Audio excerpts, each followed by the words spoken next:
De volta já aqui com Bem Assim. Olha só, pessoal, a vida sexual pode, sem dúvida, desempenhar um papel muito significativo em nossa vida. Uma sexualidade vivida, no entanto, de forma plena, positiva e saudável, não é algo ali que acontece automaticamente. É necessário até um certo grau de maturidade para evitar experiências negativas nessa esfera. E uma maturidade que um adolescente de 12 ou 13 anos, a idade média em que meninos e meninas brasileiras iniciam a vida sexual, segundo o Observatório Nacional da Família, não tem.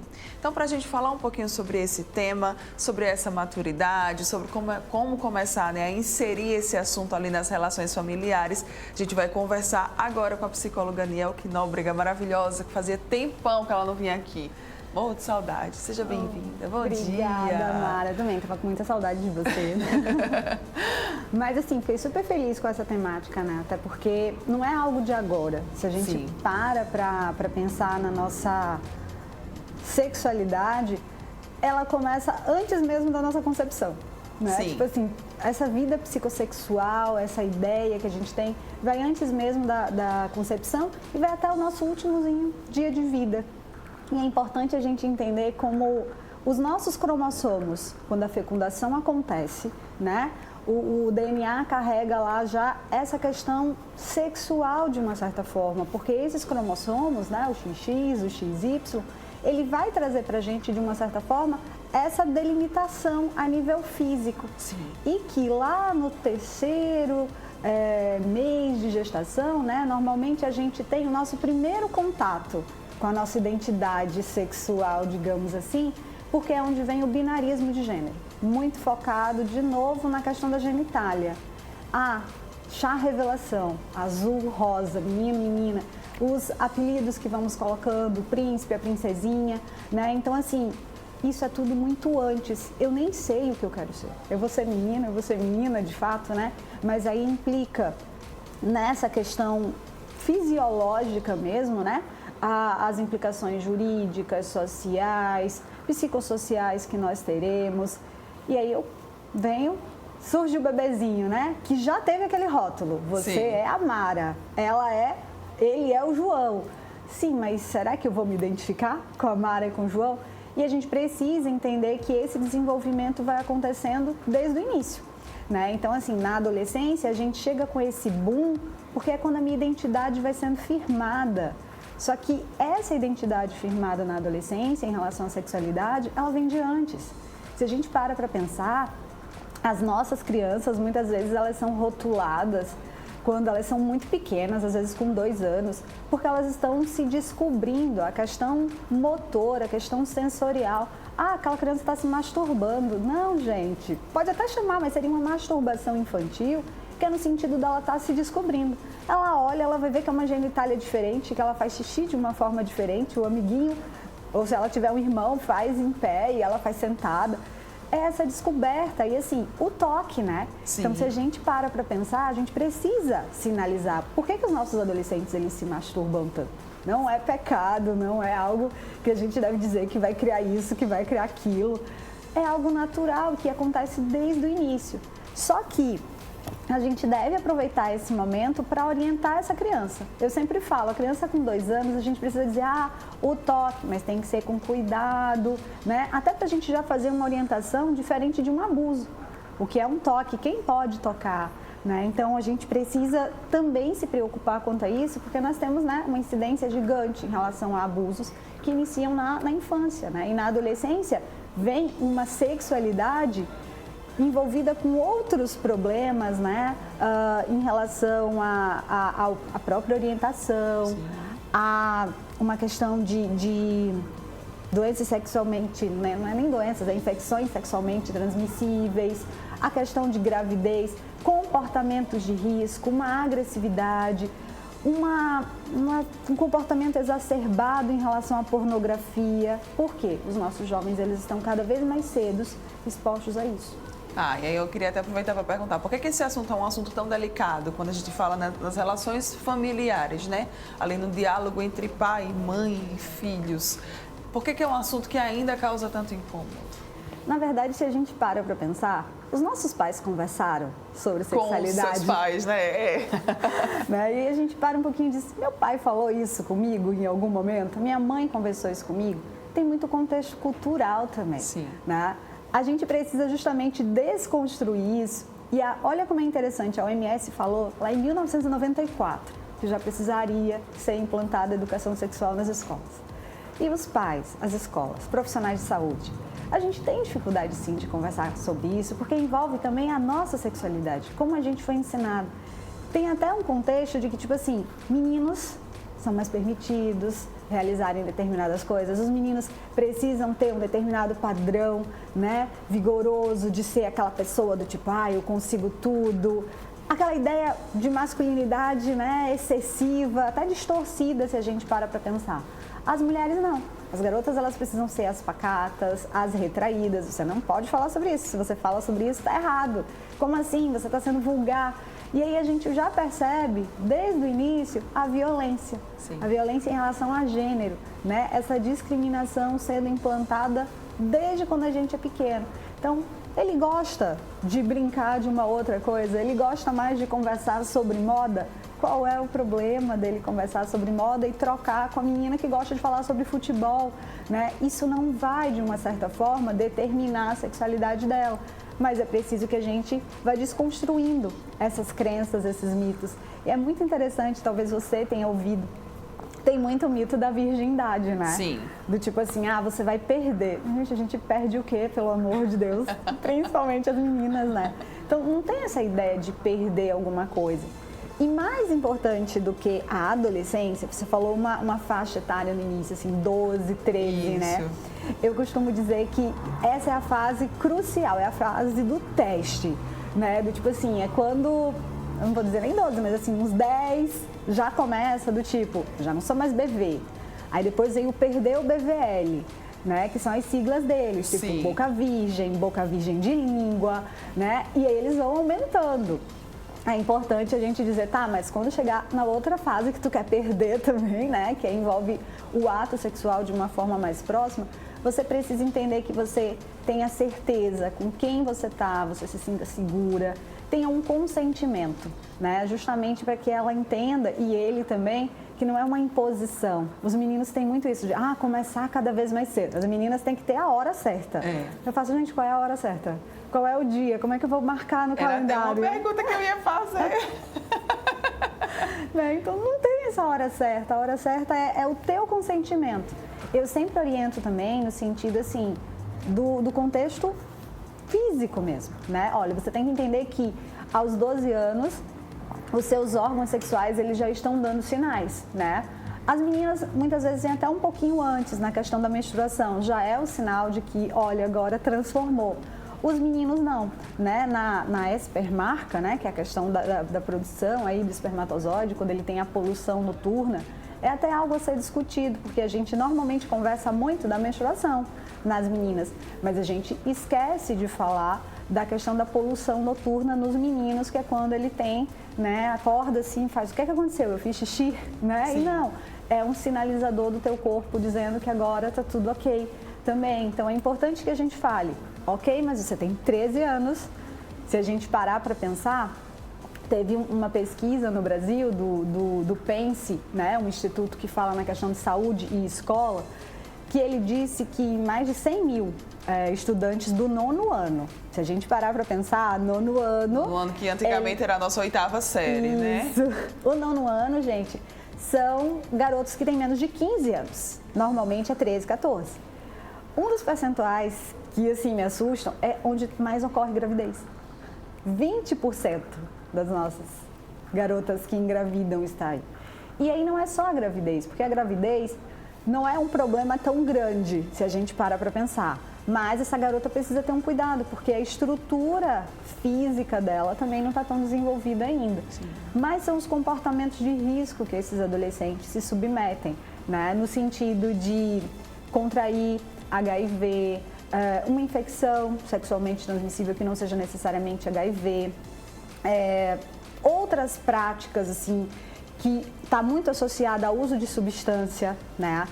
Uma outra coisa que os adolescentes estão fazendo muito hoje e que a gente já visualiza na infância essa questão do acesso à pornografia. Sim. Principalmente pelo contexto globalizado que a gente tem. Então, esse compartilhamento. E como isso acontece? Digamos que acontece, eu tenho acesso com 9, 8 anos, crianças mesmo têm acesso à pornografia, né? E aí eu chego na adolescência e eu faço um abuso disso. É muito comum eles estarem abusando. Isso acaba impactando em disfunções sexuais, problemas relacionados à autoestima, depressão, muitas vezes, né? Porque pode ser que em uma dessas situações, essas imagens vazaram por algum momento. Então, bullying, tentativa de suicídio. Os nossos adolescentes, infelizmente, eles são uma bolha que precisa de bastante proteção. Eu costumo dizer que é uma das fases desenvolvimentais mais importantes e que acaba não tendo a atenção diante do grau assim, de impacto que ela causa, porque são os nossos adultos, né? Sim. E cada vez mais eles estão entrando na fase adulta de uma maneira abrupta, né? Exato. Aí eu venho agora com a pergunta, né? E aí, papais e mamães, falar ou não falar? Eis a questão, né? Como é que eu poderia, Nelby, começar a introduzir esse assunto? Tenho muita vergonha, sei lá, meu pai e minha mãe nunca falou comigo sobre isso. Como é que eu poderia, então, quebrar essas barreiras e tentar conscientizar o máximo que eu puder o meu filho? Uma das coisas que eu sempre sugiro, assim, para os pais é um livro, uma série, um filme, uma cena que está acontecendo e ele pode trocar, inserir o assunto, né, com ele. E uma coisa que os adolescentes eles ficam encantados é entenderem da experiência desses pais. Como é que foi contigo? Como é que foi a primeira vez que você beijou, né? Como é que foi a primeira vez que aconteceu algo mais quente assim entre vocês e tal? Então assim, vai lá, identifica o vocabulário, né? Às vezes o vocabulário deles assustam, tá? Recentemente eu tive uma expressão que eu olhei assim e falei, não, repete, calma, por favor, porque eu não entendi. Depois que ela me explicou o que era, ok, é algo que já acontece, né? Mas a forma como eles falaram, tipo assim, menina, como você tá me dizendo isso, né, o garoto? Então, sim. Quem são os crushes dos filhos de vocês? Quem é que ele tá achando? Tem que se adaptar a essa linguagem nova, essa linguagem, né? E a expressão que eles disseram, assim, né, meu Deus, horário. Mas tudo bem, eu vou falar com calma para vocês entenderem. A garota estava conversando comigo, ela falou, tia, o menino chegou para mim e falou, vamos fazer um 4 é par. O 4 é par era, ele queria ficar com ela e a amiga dela ficava com o amiguinho dele. Sim. Só que a expressão que eles usam é essa, e eles falam rápido, então você acaba... O que é que vocês estavam dizendo, né? Calma, respira, repete. Repete. 4 é par. 4 é par. 4 é par. Eles querem muito. Hoje em dia é a fala deles, assim, vamos fazer um 4 é par, que é ficar o grupo, né? Não é aquela coisa de troca, não. Sim. É algo que acontecia. Eu ficava com o garotinho e a minha amiga que estava comigo ficava com o amigo dele. A linguagem vai, que a gente começa a perceber, né, gente? Evoluindo também, né? Se atualizando. Exato. A questão dos status. O que é que ele está fazendo? O que é que ele está postando? Olhem assim, vocês estavam falando em relação à imagem, né? Na questão de roupa. Isso também é muito importante, porque assim, eles precisam a serem aceitos naquele grupo, então eles começam a utilizar, né, de algumas roupas, às vezes que tem uma sexualização maior, mas vamos tentar entender o que é que ela está querendo fazer com isso, qual é o objetivo, né? Conversa também, olha filha, talvez nesse lugar esse seja indicado, mas esse aí já não seja tanto, né? Então, mas sem estar aquela ideia de estar julgando, dizendo que está errado, tendo cuidado para não estar sendo preconceituoso de uma certa forma. Uma outra coisa que é muito comum eles chegarem falando hoje para os pais, assim, eles são tudo, menos hétero. Sim. Né? Eles são pan, eles são trans, eles são bi, eles são homo, mas hétero eles não são. E aí os pais já ficam, né? Eu falo, calma, eles não sabem ainda. E aí é mais um momento da gente chegar e conversar com eles. Né? Então, tem várias séries que nos ajudam também a sentar com o filho e bater um papo. Tenho vergonha de falar. Então, ok, vamos assistir. Filho, olha, eu estava assistindo uma coisa que eu acho que tem a ver contigo. Eu também, assim, vamos assistir junto? Depois a gente conversa, né? Então, tem o Big Mouth, tem Sex Education. Dependendo da faixa etária, um vai ser mais interessante do que a outra, né? Tem alguns canais também no YouTube, tem o Adolescer, que é muito bom, que fala justamente que é a Lala falando, né? do que acontece quando ela usou o primeiro sutiã. Gente, tem tanta coisa na sexualidade que a gente vai descobrindo que a gente cresce e muitas vezes, por que é um tema tão tabu muito para os adultos, né, para os pais falarem? Porque eles não têm a sexualidade deles muitas vezes resolvida. Eles entendem, primeiro que fazem uma confusão de sexualidade com sexo, né? E que acha que é errado, que falar sobre isso é feio. O que é que as pessoas vão falar? O que é que a cultura vai me dizer? Então a gente precisa desconstruir isso, né? Tá, e agora pegando o gancho daquela questão da idade, né? Se tem idade certa ou não, para a gente poder conversar um pouquinho sobre essa questão da sexualidade com os filhos. E assim, de muitas vezes a gente ter o cuidado de não antecipar alguns assuntos para os quais aquela criança de uma determinada faixa etária não esteja preparada para lidar com isso, ou até mesmo nem tenha essa maturidade, essa consciência. Isso. E aí eu sempre coloco que falar sobre sexualidade é importante desde a infância até a adolescência. Porém, é a linguagem que você está usando. Então, normalmente para os pequenos, até os 10 anos, eu gosto de usar um material que é um jogo, que se chama Tudo Explicadinho. E aí, uma das coisas que a gente precisa sinalizar para eles é qual é o nome. Né? Tipo assim, não é florzinha, não é pintinho, não é mangueira.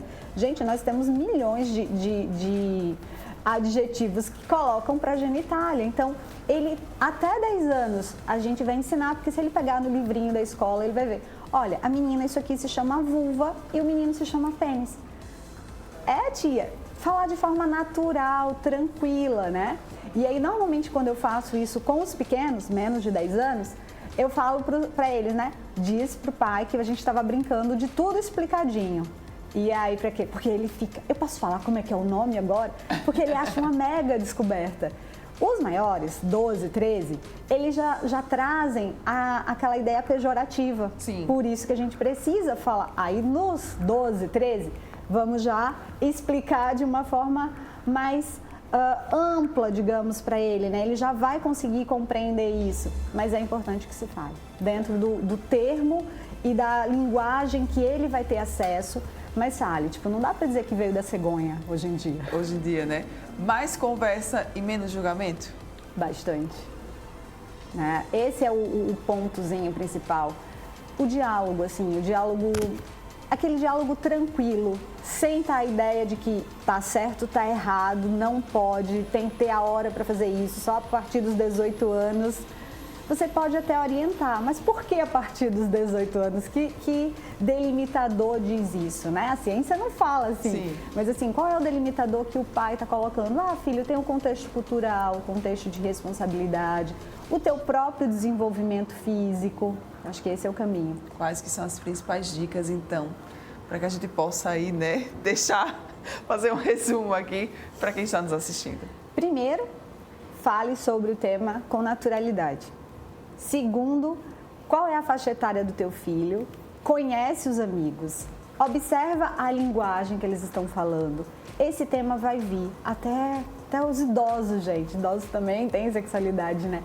Então, vai ser um tema que vai estar presente na nossa vida, no nosso dia a dia. Às vezes, com uma coisa boba que você vai estar falando e a sexualidade veio, né? Então, é importante que a gente fale com naturalidade sobre isso. Se você se assustou, como eu me assustei com a expressão tenta entender, né? Qual é a linguagem que eles estão usando agora e vamos tentar decifrar. Me explica o que é isso aí. Se você perceber que é algo que está indo além, aí a gente precisa ter um certo cuidado, como a troca de nudes, por exemplo. Sim. Né? Que eles costumam também fazer na adolescência e isso é algo preocupante que está associado com a questão da pornografia. Mas aí que acesso ele está tendo também e que eu não observei em nenhum momento, né? Teu filho chegou para você com uma dúvida? Vamos tentar. Eu não consigo falar agora. Filho, vamos fazer o seguinte. A gente pode retomar esse assunto mais tarde, porque de repente você precisa tomar uma água, um chá, um café, para poder... Se acalmar, respirar, pesquisar alguma coisa. Minha filha que está falando sobre isso, ok.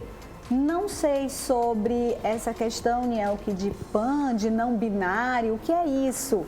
Pesquisa, pergunta para ele. Busca ajuda de um profissional se você tem muita dificuldade, isso também é importante.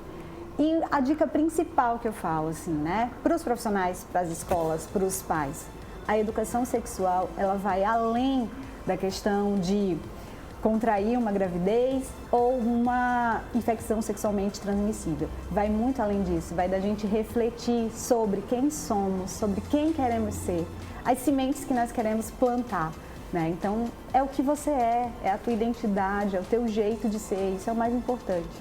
Maravilhosa, gente, demais. Quem quiser saber mais, quem quiser mais dicas, como é que pode fazer, Ni? No Piscine Alquinóbrega, né?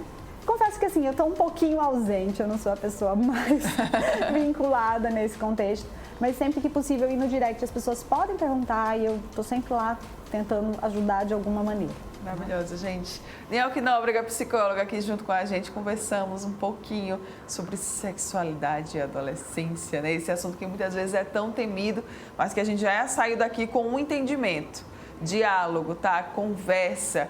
Ai, preciso respirar, né? Quando essa pergunta chega, pergunta nova, não estava esperando por isso. Respira, dá uma pausa, depois você vai lá e retoma, mas o importante é que você possa conversar aí com naturalidade, né? A maior possível com os seus filhos sobre esse tema. Afinal de contas, é um tema que estava tão acessível na internet, né? Que eu acho que tá ali, ó, uma palma da mão. Você pega o tablet do seu celular, você faz uma pesquisa, você já vai achar uma infinidade de conteúdos. Então, você ter esses conteúdos a partir de uma pessoa que você confia, que mora com você, que cuida de você, que é sua mãe, que é seu pai, acho que é bem melhor, né, Ni? Até os pais poderem fazer esse filtro na internet, porque como você disse, né, uma enxurrada de informações, mas o que é válido, até no contexto de como está lá. É até o momento de fazer essa pesquisa juntos. Ótimo, tá vendo? Então, diálogo, muito diálogo. Obrigada, meu Eu que agradeço. Maravilhoso. Obrigada, bom dia. Vamos agora para um rápido intervalo comercial e daqui a pouco a gente está de volta. E na volta nós vamos falar um pouquinho sobre a importância da fisioterapia, gente, para além apenas das recuperações, né? Muitas vezes nós nos machucamos e precisamos da fisioterapia para a gente se recuperar. Mas você sabia que ela também pode ser uma ótima aliada nos seus treinos? Já, já, não sai daí.